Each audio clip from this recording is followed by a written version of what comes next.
Okay, so first thing, definitely a positive now in terms of the lowercase y that you're creating. It said that your hands are much more nearer to that left side, which is great.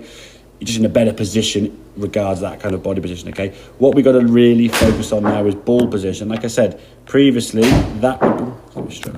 this would be your target line here, okay? So if we look at your feet there and we go 90 degrees, the ball position's not too bad. The problem is, because your feet are aiming out to the right there, your ball position now 90 degrees to that would want to be somewhere there. So this ball relative to you is too far forward. Relative to target line, it's good, but you're not setting up towards target line. You're aiming a little bit to the right to stop that turn. So what you've got to try and do now, we use these lines on the ground. There's the yellow line here on that white stick. There's target line.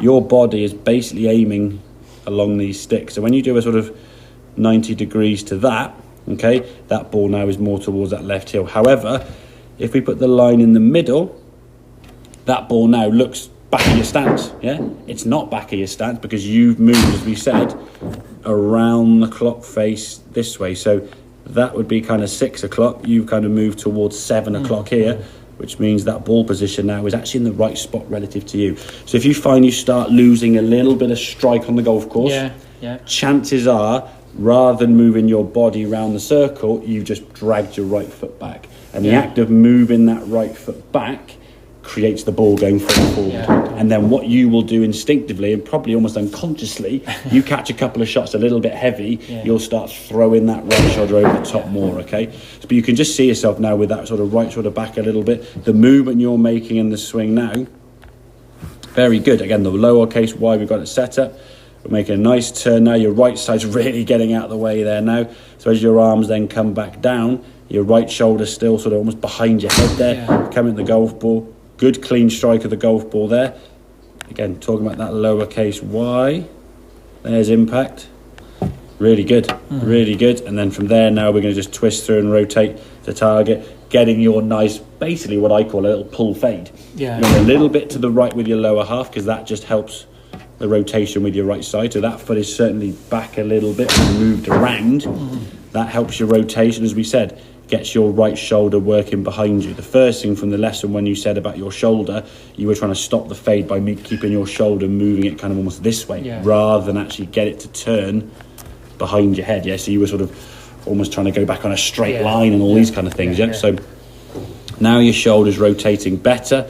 We're getting that club in a really, really, really good position. It's creating more power. Now from here we can unwind and the club can actually start coming back down on a decent path. It's coming back down kind of on this path, maybe a little bit sometimes on the outside line, but again, overall, good position, We can get a nice clean strike, and the virtue of the last one, the last couple got a bit on the beach there, because we've actually moved your target to flag more, but when you're aiming just left of the flag there, you hit 10 or 12 shots, I think 8 on the green, and one was a bit long left in the bunker. But they were all good, clean strikes. Couple were a bit clean, but then thin to win, as we said, so it's not a problem.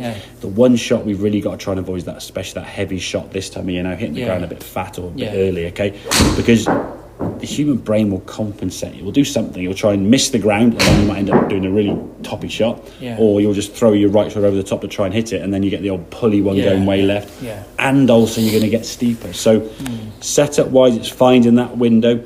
As I said, there would be kind of 6 o'clock, you're moving your feet around the corner this, and if you go too far, then you're probably going to get in a bit of a problem where you're not going to be able to hit the golf ball as cleanly. And there might be some times where you don't need to move as far, but somewhere between that kind of 6:30, 7-ish position to the clock face, you're just going to move around that corner to your left. It'll close you off the correct way rather than just taking your right foot and go slide it backwards, because when you bring it back, yes, it opens up your hips, but now the ball's miles forward relative to where you're going to turn. So does that kind of make sense, then? Does it? Excellent. Good stuff, buddy.